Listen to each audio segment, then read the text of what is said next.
Good morning ma'am. आज त 14 गते भयो त स्यालेरी कहिले दिनुहुन्छ हजुर? भोलि दिउला नि बहिनी, फरक नै पर्दैन, 1-2 दिन त ढिलो भइहाल्छ। ए हो, हजुरलाई त एकछिन हामीले ढिलो काम गऱ्यो भने त धेरै ठुलो फरक पर्छ। के हो तिम्रो त्यो बोल्ने तरिका? तिमी यहाँ काम गर्ने हैन? तपाईँ यहाँको ओनर हो भन्ने मलाई राम्ररी थाहा छ। म तलबमा बसेको, यस्तै हो भने जागिरसारी गर्दैन म। अलि बिस्तारै गर न अम्मु, अलि म्याम थाहा पाएपछि गाली गर्नु छ क्या फेरि। छिटो गरेर देखाओस्, डराउँदिनँ म क्वेसन पनि। यस्तै ल्याङ गऱ्यो भने गर्दैन म कामसाम।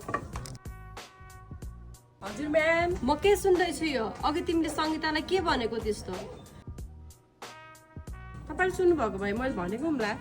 सुन मेरो कुरा। सुन्नुहोस् म्याम, तपाईँको फाल्टु कुरा सुन्ने मेरो टाइम छैन।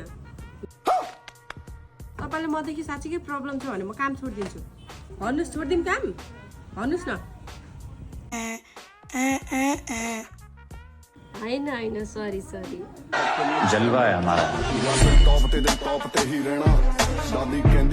जस्तो आयो त्यस्तै हजुरहरूलाई प्रस्तुत गरिहाले। अब केटाकेटीहरूले आफ्नो रहर पुरा गर्नको लागि खोलेको च्यानल हो, सब्स्क्राइब चाहिँ गरिदिनु होला, धर्म हुन्छ।